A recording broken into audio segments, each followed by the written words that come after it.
जय सिया राम। तो आज हम अपने प्यारे कथा रसिक श्री सीताराम जी को एक बहुत ही दिव्य अद्भुत संत का चरित्र श्रवण कराएंगे, जो कि वृंदावन के कालिंदी तट पर कालिया देह के विशाल कदम वृक्ष के पीछे लताओं में वही एक कुटिया आदि बनाकर रहा करते थे। विशाल काय थे, वयोवृद्ध थे, परम तेजस्वी महात्मा थे वे। परिधान के स्वरूप में केवल एक बहिर वास लेते थे।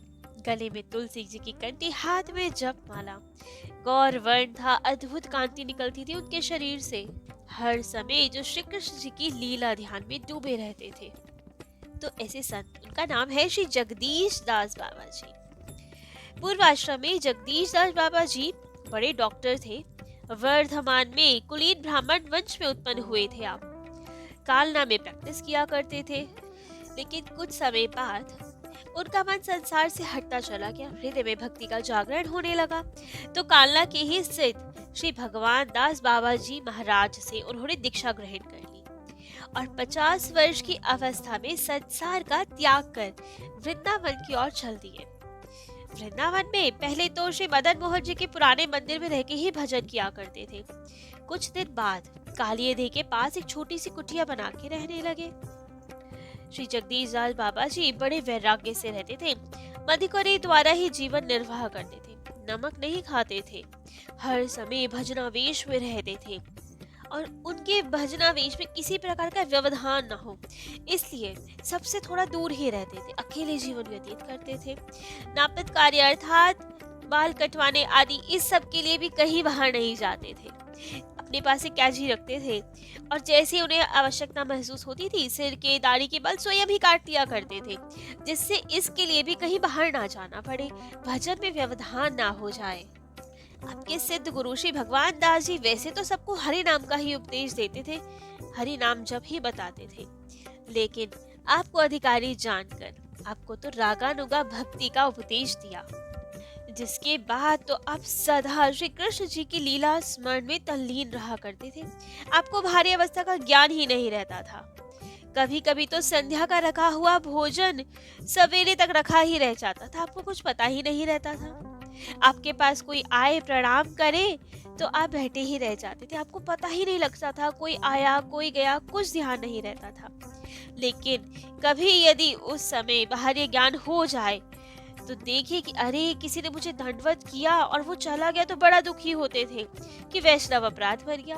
एक वैष्णव आया, मुझे प्रणाम करके चला गया और मैं उत्तर नहीं दे पाया, तो बड़े दुखी होते थे। इसलिए ही प्राय कभी जब अपनी कुटिया से बाहर बैठते थे तो अपने सामने शालिग्राम जी को पधरा लेते थे और यही भाव रखते थे, अब कोई अगर प्रणाम करेगा तो वो शालिग्राम जी को प्रणाम हो जाएगा, हमारा अब कोई अपराध नहीं बनेगा, सब प्रणाम शालिग्राम जी स्वीकार करा करेंगे।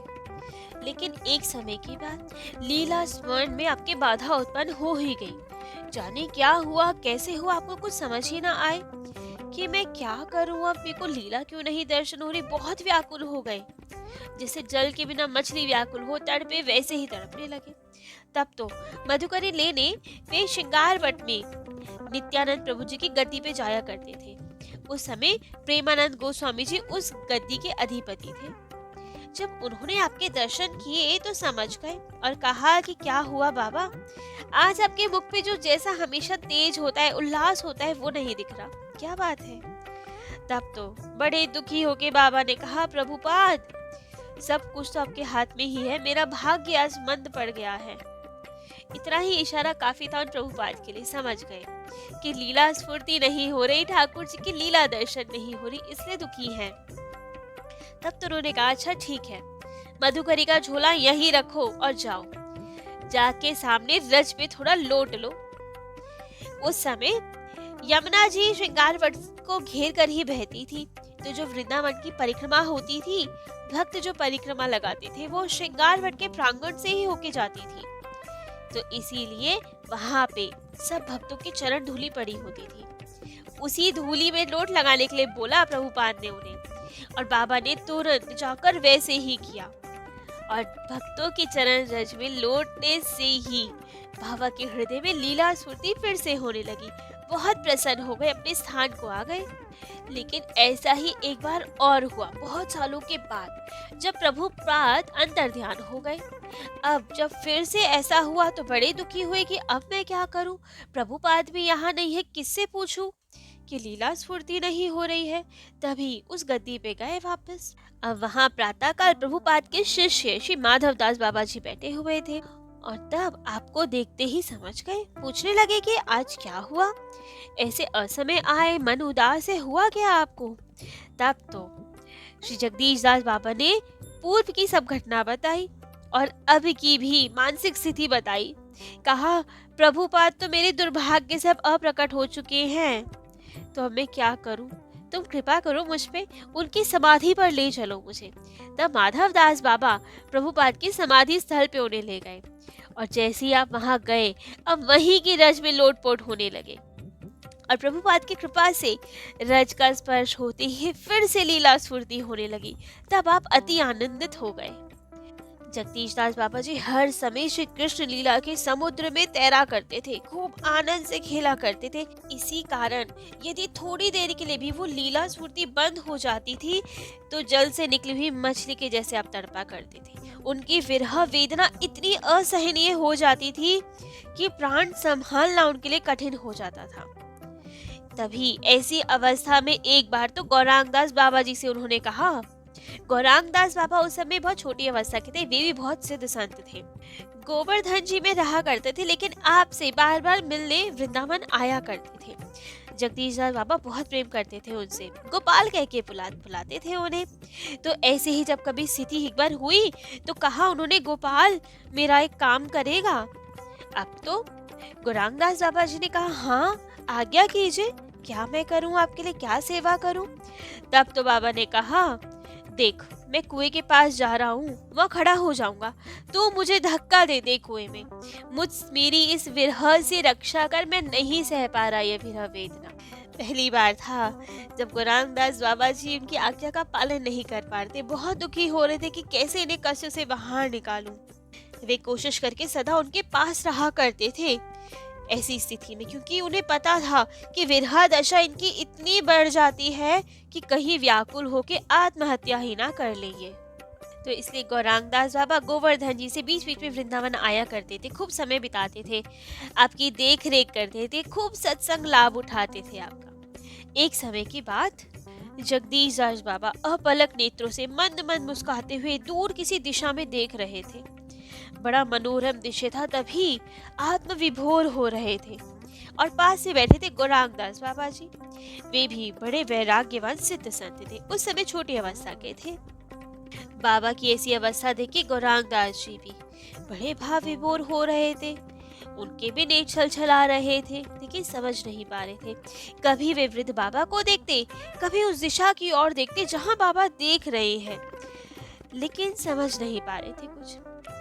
एक टक लगा के कौतूहलवश बाबा की ओर देखते कि शायद बाबा कुछ बताएं, कुछ कहें। तभी अचानक बाबा बोल पड़े, देख गोपाल देख, लाल जी की शोभा कैसी हो रही है, देख जरा, दोनों भाई झूमते झामते कैसे चले आ रहे हैं। गायों की खुर से उड़े रजकण अलकावलिया कैसी शोभायमान हो रही है, कितने सुंदर लग रहे हैं ठाकुर जी, क्या सुंदर अलकावली है, रंग बिरंगे फूलों के आभूषण धारण किए हैं उन्होंने। देख तो जरा, गौर नील अंगों पे कितने सुंदर लग रहे हैं पुष्प, कितने प्यारे ढक रहे हैं ठाकुर जी, देख गोपाल देख जरा, सामने देख। अब बाबा तो ठाकुर जी के दर्शन कर रहे थे, उनके स्वरूप का वर्णन कर रहे थे कि ठाकुर जी कितने सुंदर लग रहे हैं, क्योंकि उन्हें प्रत्यक्ष दिख रहे थे। लेकिन गौरांग दास बाबा जी को तो कुछ नहीं दिख रहा था, वे तो केवल बाबा को देख रहे थे, उनके ये वचनों को सुन रहे थे, सोच रहे थे कि ठाकुर जी कितने प्यारे लग रहे होंगे। लेकिन बाबा जब बार बार बोले, देख गोपाल देख, सामने देख ठाकुर जी को, तब तो वे रो दिए। रोते रोते बोले, मेरा ऐसा भाग्य कहाँ है बाबा जो मैं देखूं, मुझे नहीं दिख रहा बाबा, मुझे कोई नहीं दिख रहा सामने। तब तो खूब स्नेह प्रेम में भरकर बाबा ने गौरांग दास बाबा जी के गाल पे हल्का सा चाटा मारा और कहा, तुझे दिखेगा, जा, मैंने कह दिया ना, तुझे अवश्य दिखेगा। और इतना सुनते ही गौरांग दास बाबा जी तो भाव विभोर हो गए। जब इतने सिद्ध संत ने कह दिया तो ठाकुर जी कृपा अवश्य करेंगे, अवश्य मुझे कभी ना कभी दर्शन देंगे, ये निश्चित है। अब तो खूब आनंद रहता, खूब सानिध्य करते जगदीश दास बाबा की वे। एक दिन तो रात्रि में जगदीश दास बाबा की चरण सेवा कर रहे थे वे, और उसके बाद जब जगदीश बाबा सो गए तब वहीं शैया के समीप भूमि पे वे भी सो गए।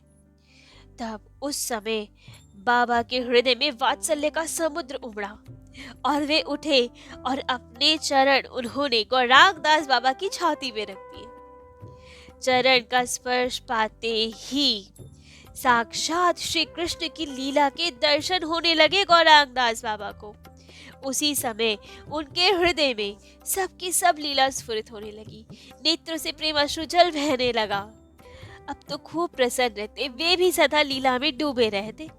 एक समय के बाद गौरांग दास बाबा राधा कुंड में गए। वहां किसी साधु से उनकी भेंट हुई और साधु ने आपका आतिथ्य करने की इच्छा प्रकट की, तो आपने आतिथ्य स्वीकार कर लिया और उसकी कुटिया में चले गए। वहां प्रसाद ग्रहण किया और रात्रि भी वहीं बिताने का संयोग बन गया।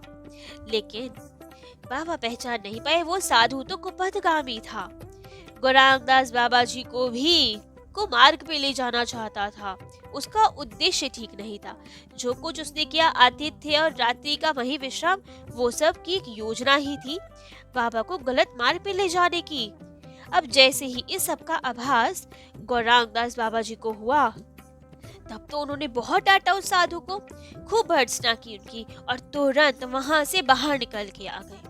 लेकिन थोड़ी देर के ही कुसंग के प्रभाव से, उस गलत साधु के अन्न के प्रभाव से गौरांग दास बाबा जी की हृदय में जितनी लीला स्फूर्ति हो रही थी वो बंद हो गई।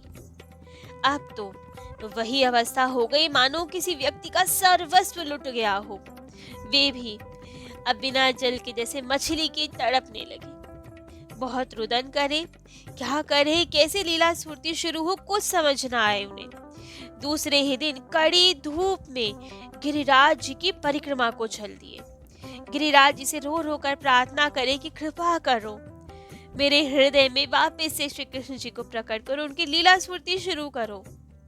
लेकिन कोई लाभ नहीं हुआ। पूरे दिन कड़ी धूप में परिक्रमा करते गए। संध्या समय बहुत दुखी क्लांत हो गए और उद्धव कुंड की सीढ़ी पर लेट गए। थोड़ी देर में अब थकावट के कारण, दुखी मन के कारण उन्हें नींद आ गई, आंख लग गई उनकी। सीढ़ी पर भी ऐसे लेटे हुए थे वे, उन्हें कुछ भान ही नहीं था। इस तरह से लेटे हुए थे कि यदि वे एक करवट भी बदलते तो सीधा लुढ़कते हुए कुंड में जा गिरते और तब उनके प्राण नहीं बचने वाले थे। लेकिन उन्हें कुछ भान ही नहीं, इतने दुखी थे, उन्होंने कुछ नहीं देखा, कहाँ लेट रहे हैं, क्या अवस्था है, कुछ नहीं, बहुत दुखी थे। लेकिन तभी किसी व्यक्ति ने उन्हें गोद में उठाया और ऐसे स्थान पर लिटा दिया जहां वे पूर्णतः सुरक्षित थे।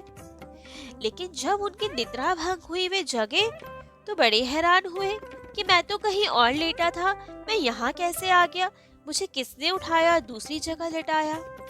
लेकिन चारों ओर मुड़ के देखा तो कोई नहीं दिखा दूर दूर तक। बहुत आश्चर्यचकित हो गई कि ये क्या हुआ, कौन आया था, किसने मुझे यहाँ लिटाया।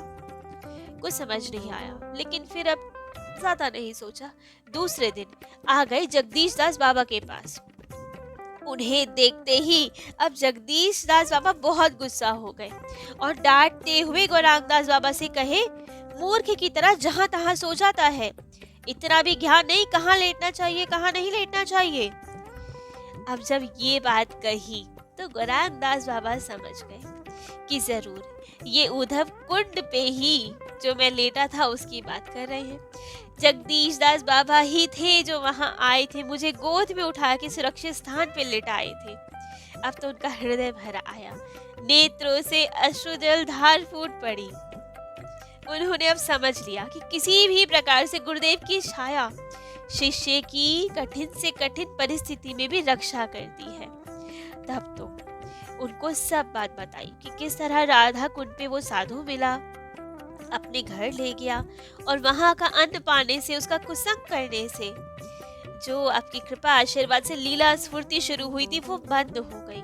और ये कहे कि गौरांग दास बाबा तो बहुत रोने लगे। लेकिन जगदीश दास बाबा ने फिर आशीर्वाद दिया कि रो मत, फिर से शुरू होगी लीला स्फूर्ति। और आशीर्वाद पाते ही फिर से लीला स्फूर्ति शुरू हो गई, तो बहुत प्रसन्न हो गए। तो ऐसे अद्भुत थे श्री जगदीश दास बाबा जी। और कैसे भजन करते हैं, किन किन पर कृपा करते हैं जगदीश दास बाबा जी, ये सब हम अपने प्यारे कथा रसिक श्री सीताराम जी को कल श्रवण कराएंगे। आज के लिए इतना ही। जय जय श्री सीताराम।